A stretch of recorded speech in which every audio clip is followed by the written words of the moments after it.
Shalom, selamat pagi Bapak Ibu Saudara yang Tuhan kasihi. Sebelum kita berdoa, saya mengajak saudara membaca 4 ayat yang akan menjadi konsentrasi kita dalam tema khotbah hari ini mengenai pekerjaan Roh Kudus. Kita akan membaca Yohanes pasal 16 ayat 8, 9, 10, 11, lalu kita akan berdoa. Kalau bisa ditampilkan di depan, kita akan membaca bersama-sama mulai ayat 8. 1, 2, 3. Dan kalau ia datang, ia akan menginsafkan dunia akan dosa, kebenaran dan penghakiman. Akan dosa, karena mereka tetap tidak percaya kepadaku.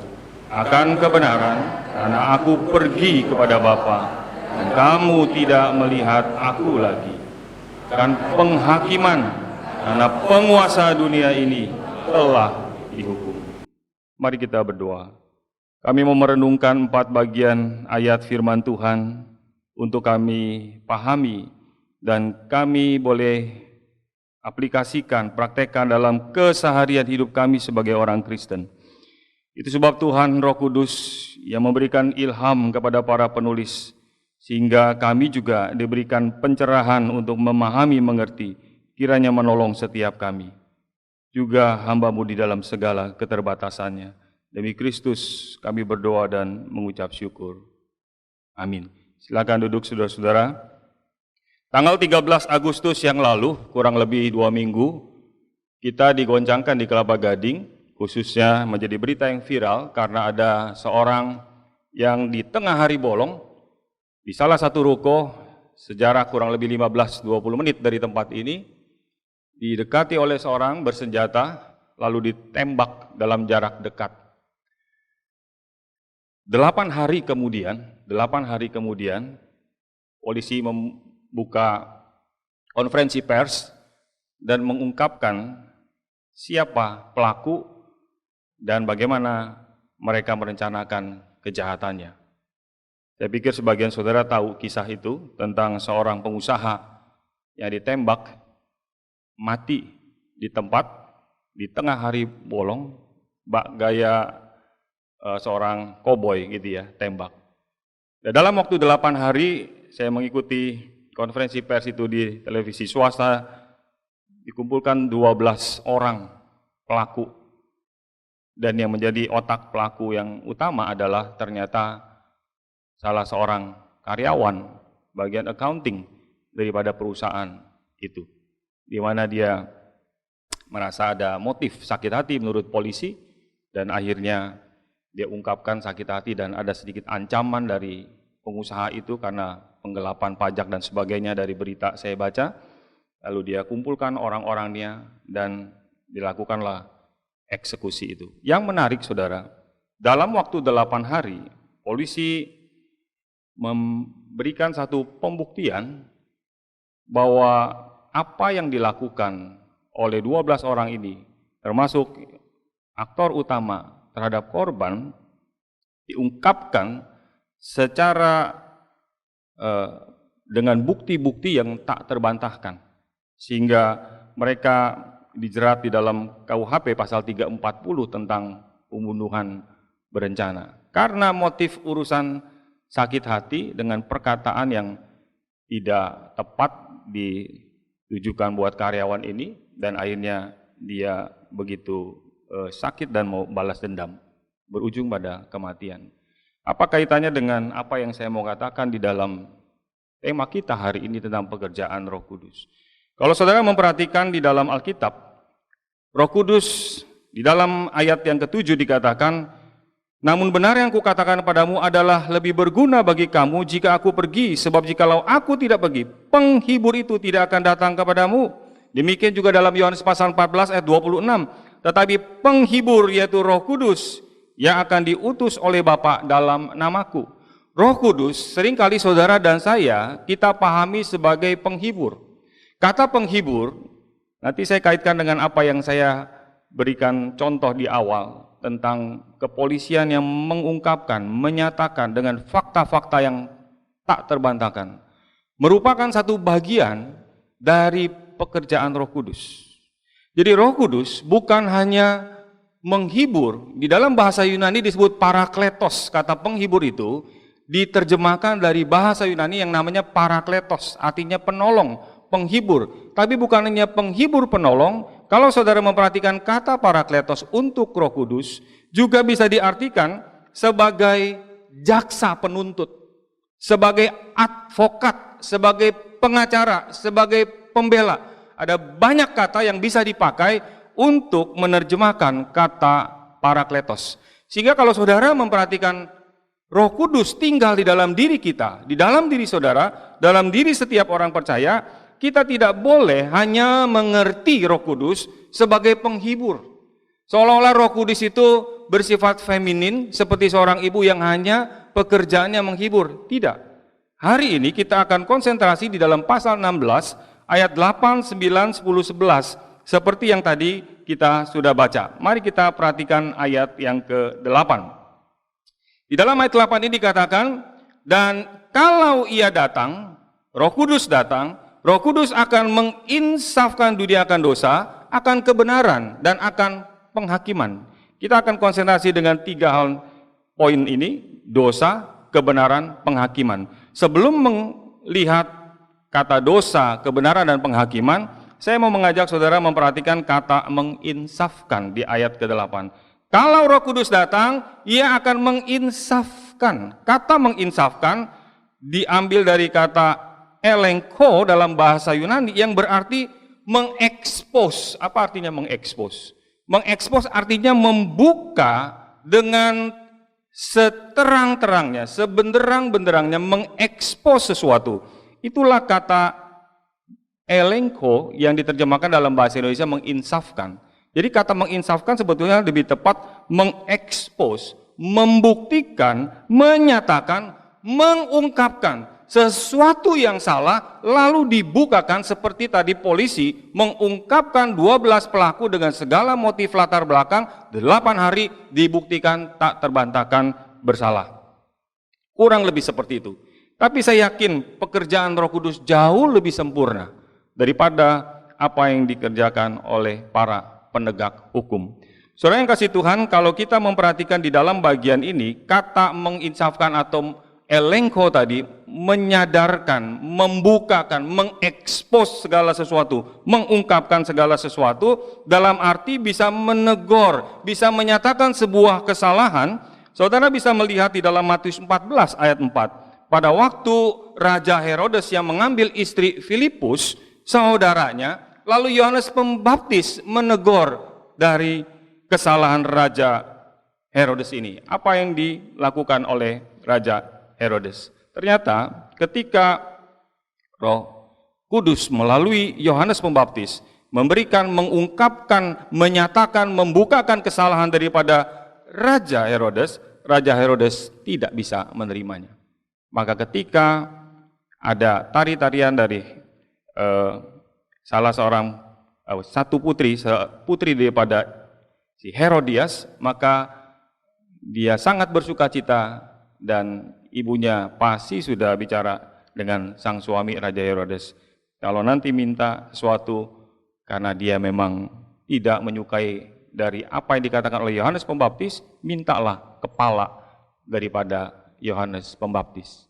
Jadi waktu Roh Kudus mengungkapkan kesalahan dosa daripada Raja Herodes, maka Raja Herodes bukannya menerimanya, tapi mengeraskan hati, bahkan meminta untuk kepala Yohanes Pembaptis melalui Herodias dipenggal, dan Yohanes Pembaptis mati saat itu. Demikian pula kalau saudara memperhatikan apa yang Paulus katakan dalam 1 Korintus pasal 14. Paulus dengan jelas mengatakan ayat 24 bahwa ketika firman Tuhan, Roh Kudus memakai pemberitaan firman Tuhan untuk menunjukkan dosa-dosa orang-orang tertentu dan membuat sadar mereka akan dosa-dosanya melalui pekerjaan pemberitaan Injil. Saya bacakan dalam bahasa Indonesia sehari-hari, lebih jelas di dalam ayat 24 1 Korintus pasal 14. Apa yang dikerjakan oleh Roh Kudus. Tetapi kalau saudara semuanya menyampaikan berita dari Allah, lalu datang seorang yang bukan Kristen atau seorang luar, maka hal-hal yang diberitakan oleh saudara semuanya akan menunjukkan dosa-dosa orang itu dan membuat ia sadar akan dosa-dosanya. Dari 2 contoh ini kita melihat bahwa kata elenko, kata menginsafkan yang diterjemahkan dalam bahasa Indonesia, mengungkapkan, mengekspos sesuatu, maka akan memberikan respon yang bisa berbeda-beda terhadap Raja Herodes atau terhadap jemaat yang Paulus layani di dalam 1 Korintus pasal 14. Saudara yang kasih Tuhan, di sini kita membaca ketika Tuhan Yesus bangkit dari orang mati. Kalau kita meneruskan pembacaan bagaimana pengajaran Yesus pada waktu dia belum disalibkan, dia sudah antisipasi bahwa dia akan mati, dibunuh, dan bangkit. Lalu kalau kita membaca, orang-orang Yahudi, imam kepala, tua-tua Yahudi, ketika tahu bahwa mayat Yesus tidak ada dan sudah bangkit, tentara-tentara ini tidak menerima. Mereka memberikan sejumlah uang kepada para tentara-tentara yang menjaga kubur. Katakan bahwa Yesus tidak bangkit, melainkan mayatnya dicuri oleh murid-muridnya. Saudara yang kasih Tuhan, kita membaca di sini bagaimana Roh Kudus mau menyatakan kesalahan. Pertama, mau menyatakan dosa, mau menyadarkan akan apa yang salah dari pihak orang-orang yang menuduh Yesus Kristus, bahwa hal itu adalah salah. Demikian pula kalau saudara membuka di dalam Kisah Rasul pasal 5 ayat 8, kisah yang sangat terkenal, yaitu Ananias dan Safira, ketika Petrus berkata di ayat yang ke-8, kata Petrus kepadanya, Kisah Rasul pasal 5 ayat 8, katakanlah kepadaku dengan harga sekiankah tanah itu kamu jual? Roh Kudus memenuhi Rasul Petrus. Roh Kudus yang memenuhi Rasul Petrus itu, dia akan menyatakan, akan mengungkapkan, akan membuka fakta-fakta bahwa Ananias dan Safira bersalah di hadapan Tuhan dengan menyimpan sebagian hasil properti yang dijual yang hendak diberikan kepada para rasul. Ketika suaminya yaitu Ananias mati karena mendustai Roh Kudus yang ada dalam diri Petrus, maka Petrus berkata di ayat 8, katakanlah kepadaku. Dia berkata kepada istri daripada Ananias yang namanya Safira, dengan harga sekiankah tanah itu kamu jual? Jawab perempuan itu apa? Betul, sekian. Ketika suaminya sudah mati, 3 jam kemudian datanglah istrinya, yaitu Safira. Petrus berkata, dengan harga sekiankah tanah itu kamu jual? Tanpa ragu-ragu, tanpa pikir panjang, memang dalam pikiran Safira, dia harus sepakat seia sekata dengan suaminya, betul sekian. Pada waktu dia katakan betul sekian, Safira pun di saat yang sama dihukum oleh Allah Roh Kudus mati di tempat. Suami, istri, Ananias, dan Safira.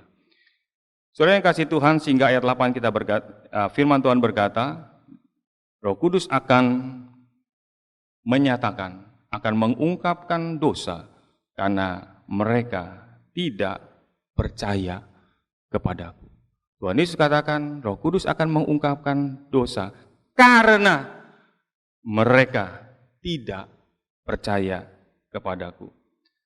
Komentator baik Calvin maupun Matthew Henry berkata, dasar dari segala dosa adalah ketidakpercayaan. Dasar dari segala dosa adalah unbelief, ketidakpercayaan. Demikian pula kalau saudara membaca Injil Yohanes dari awal sampai akhir, dosa yang paling mendasar adalah dosa ketidakpercayaan. Saya mau masuk di dalam aplikasi kita, dalam keseharian kita. Saya terima kiriman WA yang berbunyi seperti ini. Dalam 1-2 hari kemarin, WA itu berbunyi, Tuhan tidak pernah membuat kita kekurangan. Tuhan selalu memberi berlebih. Terus di bawahnya, amin. Sekali lagi, Tuhan tidak pernah membuat kita kekurangan. Tuhan selalu memberi berlebih. Amin. Coba renungkan sedikit kalimat ini. Benar nggak kalimat ini, sudah? Tuhan tidak pernah membuat kita kekurangan. Tuhan selalu memberi berlebih. Lalu saya menjawab kiriman WA ini dengan mengutip apa yang dikatakan oleh Paulus kepada jemaat di Filipi pasal 4 ayat 12-13. Paulus bilang begini, aku tahu apa itu kekurangan. Berarti Paulus pernah mengalami kekurangan? Pernah. Dan aku tahu apa itu kelimpahan. Paulus juga tahu. Berarti dia sudah pernah mengalami kekurangan maupun kelimpahan. Segala perkara dapat kutanggung di dalam Dia yang memberi kekuatan kepadaku. Dengan salah satu bagian firman Tuhan ini, saya mau mengatakan bahwa kalimat di atas adalah salah. Tuhan tidak pernah, kata tidak pernah, dan kata selalu memberi lebih. Tidak pernah membuat kita kekurangan. Saudara yang kasih Tuhan, kita sebagai anak Tuhan, seringkali punya pemahaman yang salah terhadap Tuhan.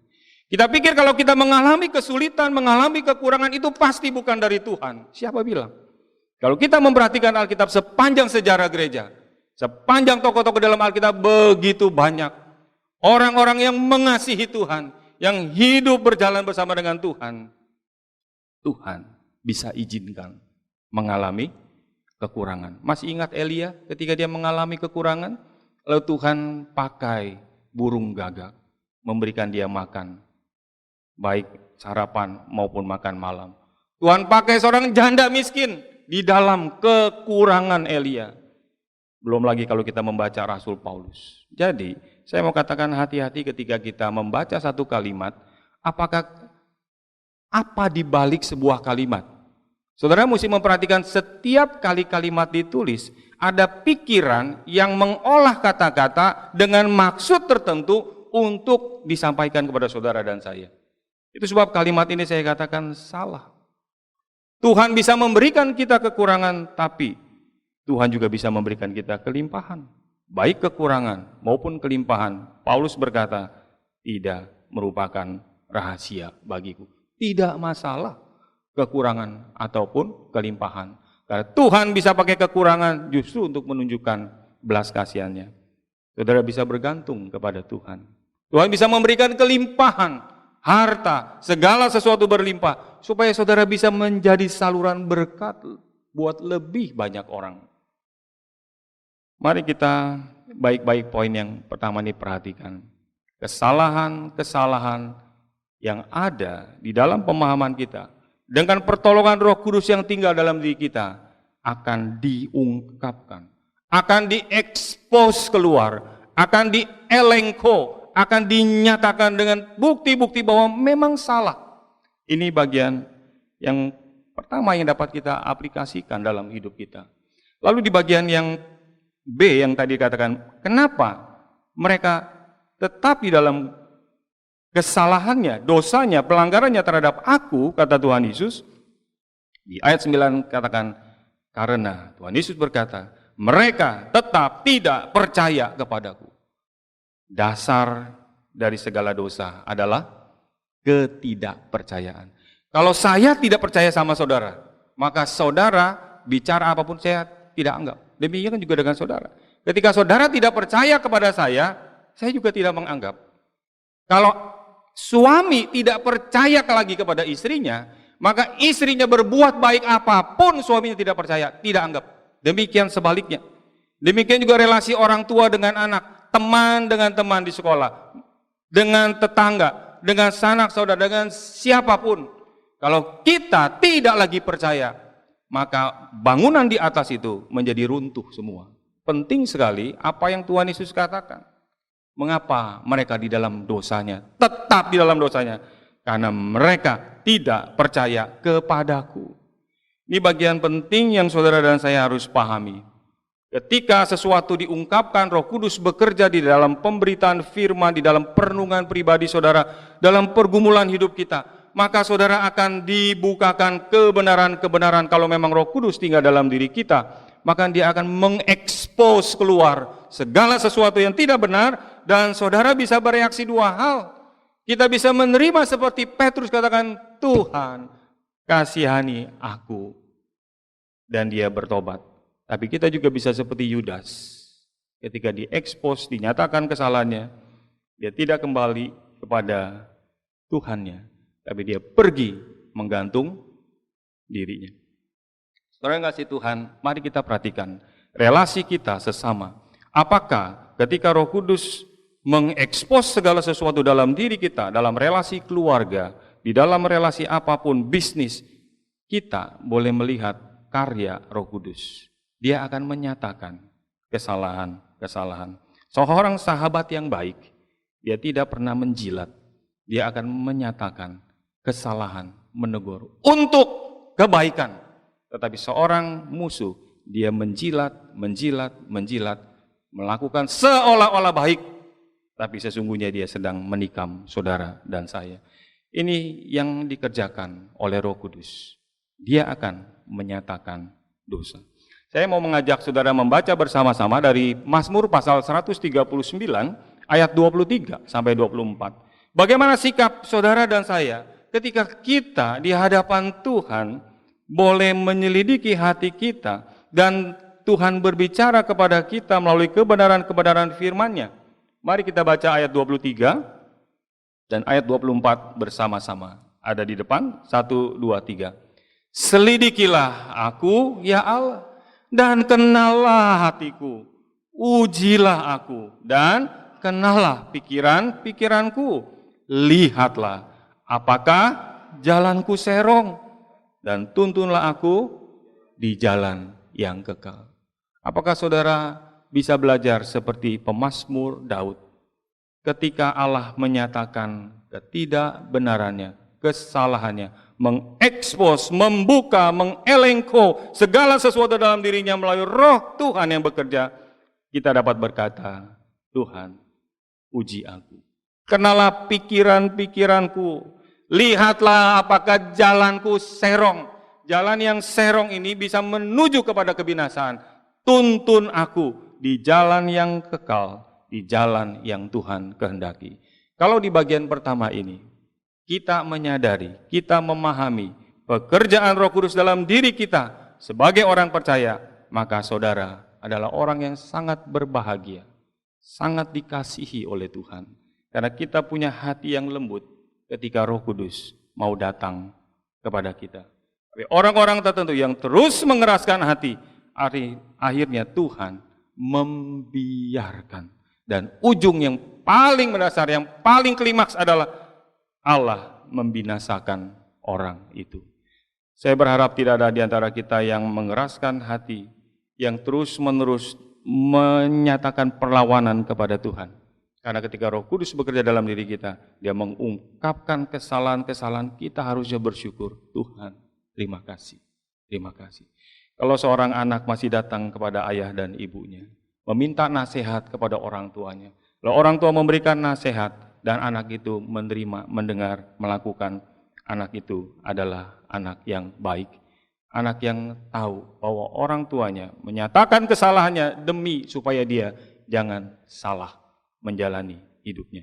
Ini bagian yang pertama. Yang kedua, ayat yang ke-10. Mari kita baca bersama-sama ayat yang ke-10. Pekerjaan Roh Kudus. 1, 2, 3. Akan kebenaran. Karena aku pergi kepada Bapa dan kamu tidak melihat aku lagi. Kenapa Tuhan Yesus berkata, akan sebuah kebenaran, Roh Kudus akan menyatakan siapa aku. Orang-orang Yahudi berkali-kali mau membunuh Yesus Kristus karena menganggap Yesus adalah seorang pendosa yang menganggap dirinya sebagai Allah.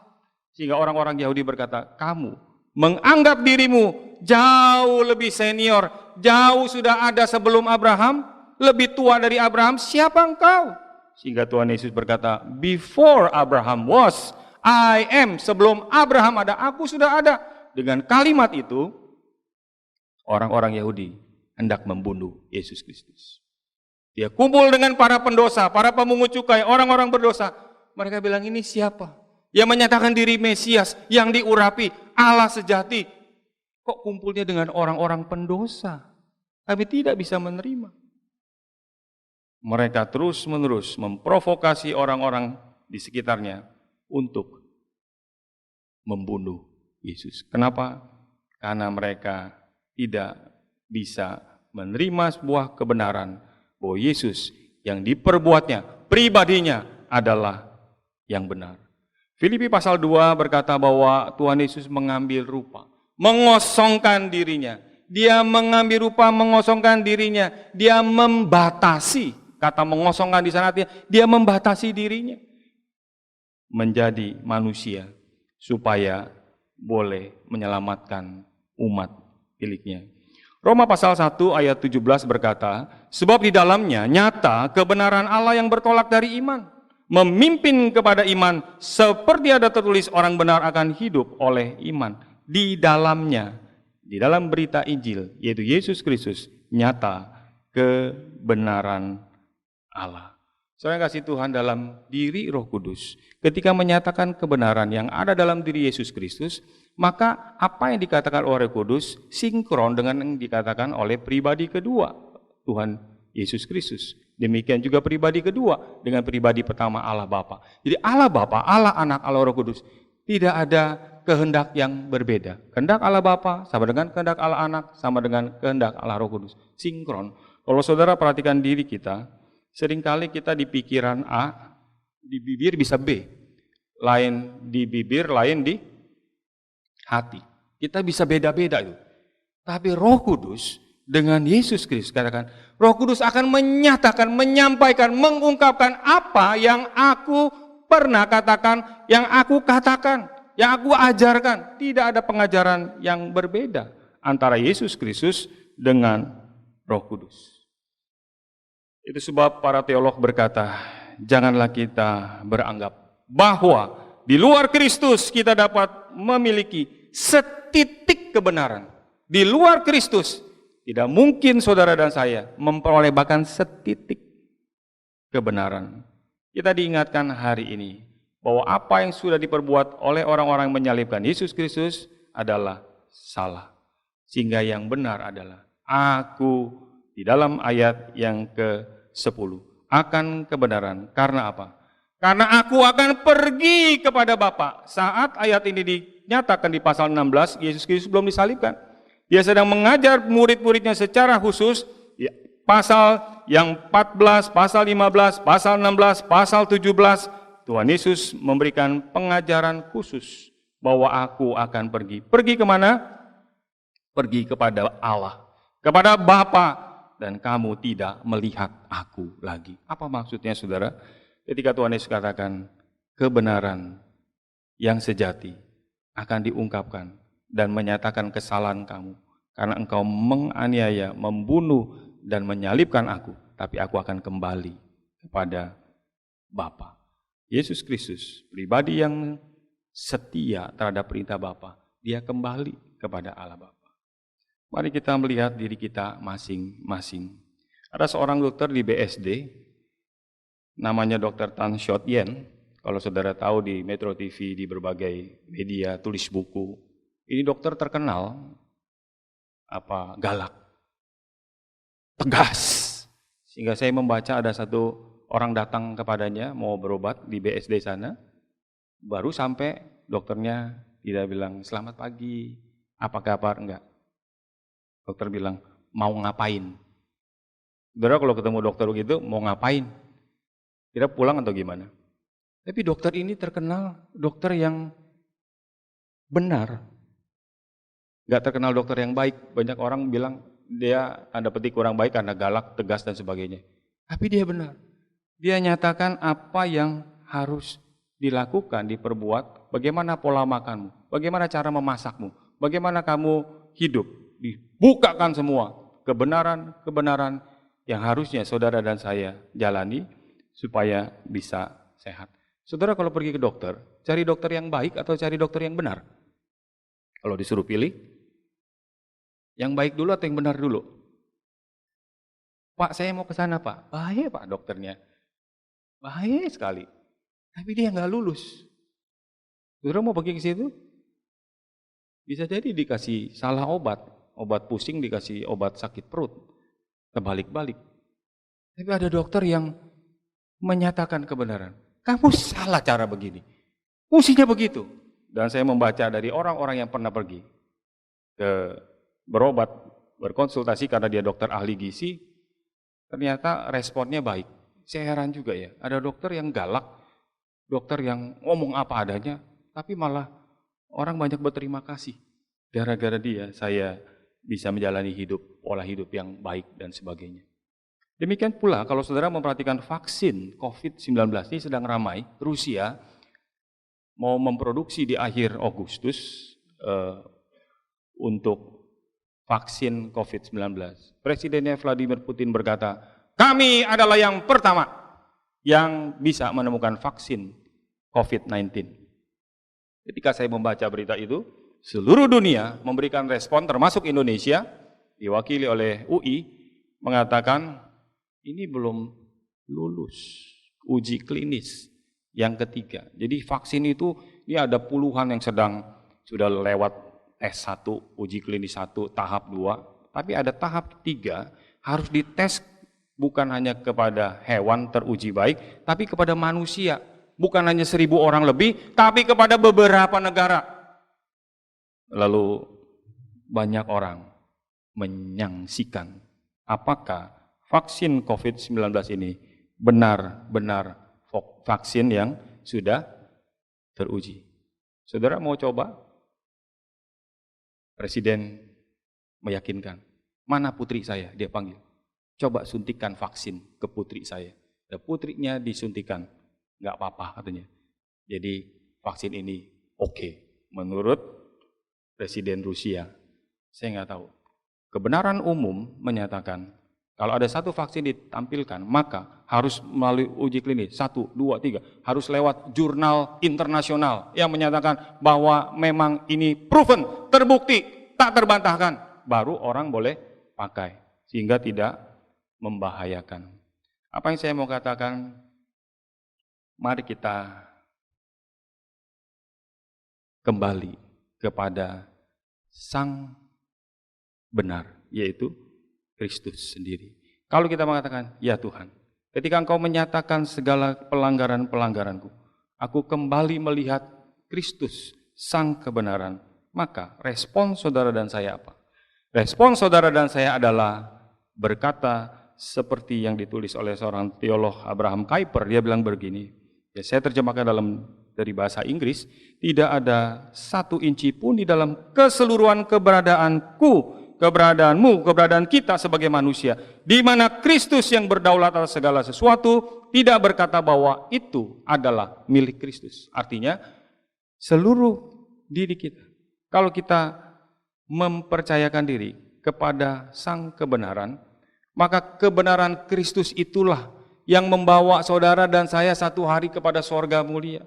Bukan perbuatan baik kita, bukan jasa-jasa kita. Maka seluruh diri kita tidak ada sampai 1 inci pun menurut Abraham Kuyper, teolog dan mantan Perdana Menteri Belanda yang terkenal, tidak ada yang bukan milik Kristus. Coba kita renungkan diri kita. Adakah dalam diri kita hobi kita kah? Ini Tuhan jangan ganggu-ganggu. Ini hobi saya dari kecil, nggak boleh diganggu-ganggu. Pokoknya kalau saya sudah mau hobi itu, Tuhan sendiri tidak punya hak atas diri saya. Berarti nggak cocok. Ketika saudara membawa diri kepada Sang kebenaran, kebenarannya ditempatkan, diberikan kepada kita menjadi orang benar. Sekarang kita milik Kristus, lalu Kristus berkata, engkau milikku, maka tidak ada bagian manapun dalam dirimu yang bukan milikmu lagi. Lalu kita tidak mau menyerahkan kepada Tuhan, tidak klop, tidak cocok. Hari ini kita diingatkan, Roh Kudus akan mengekspos, membukakan, menyadarkan, mengungkapkan akan kebenaran dalam diri Yesus Kristus. Sehingga semakin hari saudara berkata, Tuhan, tanpa Engkau, aku tidak ada apa-apa. Aku tidak ada apa-apa. Kalau saudara sampai kepada pemahaman seperti itu, maka kita adalah orang yang sangat bersyukur. Kita harus hati-hati karena ada gereja tanpa Yesus Kristus. Namanya gereja, tapi di sana tidak ada pemberitaan tentang kebenaran Yesus Kristus. Ini bagian yang kedua. Dan bagian yang terakhir, ayat yang ke-11. Mari kita baca bersama-sama ayat yang ke-11. 1, 2, 3. Akan penghakiman. Karena penguasa dunia ini telah Roh Kudus akan mengekspos, menyatakan penghakiman. Kenapa? Karena penguasa dunia. Siapa penguasa dunia? Iblis. Penghulu dunia, penguasa dunia telah dihukum. Maksudnya, pada waktu Tuhan Yesus datang dalam dunia, mengutus di dalam Lukas pasal 10, 70 murid, lalu mereka memberi laporan, Tuhan, setan-setan pun pergi, keluar, diusir ketika orang dirasuk. Karena kalau saudara membaca bagian belakang sebelum Injil, maka tidak ada pengusiran setan. Pengusiran setan-setan baru dikerjakan ketika Yesus Kristus datang memberi kuasa kepada murid-muridnya dan murid-muridnya memakai otoritas nama Yesus mengusir setan. Lalu Tuhan Yesus bilang, kamu jangan bersukacita. Kalau setan-setan itu diusir keluar dari seorang yang dirasuknya, tapi bersukacitalah kalau namamu terdaftar di dalam kerajaan sorga. Aku melihat iblis jatuh seperti kilat dari langit. Dia jatuh seperti kilat. Begitu cepat. Dan kalau saudara membaca Wahyu pasal 20, di sana ada ayat 10. Iblis dan nabi palsunya sudah disiapkan, dilempar ke dalam lautan api dan belerang, disiksa siang malam sampai selama-lamanya. Sekarang dia sudah diikat, menurut Wahyu pasal 10, selama secara simbolis 1000 tahun.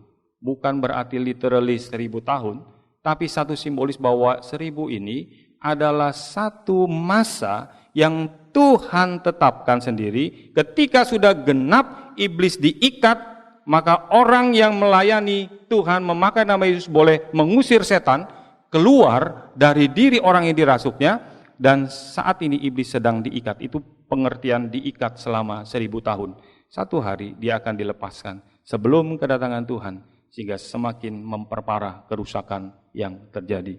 Saudara yang kasih Tuhan, mari kita perhatikan bahwa iblis sudah dihukum.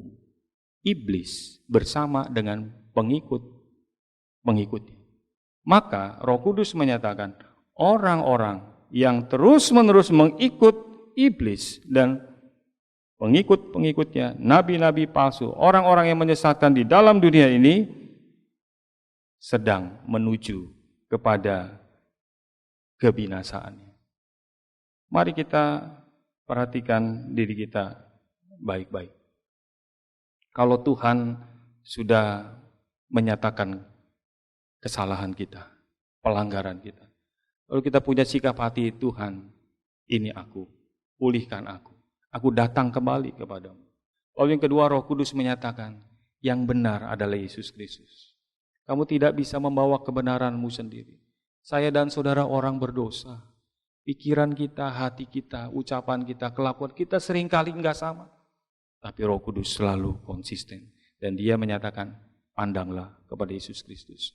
Maka ketika saudara dan saya menjadi milik Kristus, kita dapat berkata, Tuhan, tidak ada dari ujung rambut sampai ujung kaki yang bukan milikmu.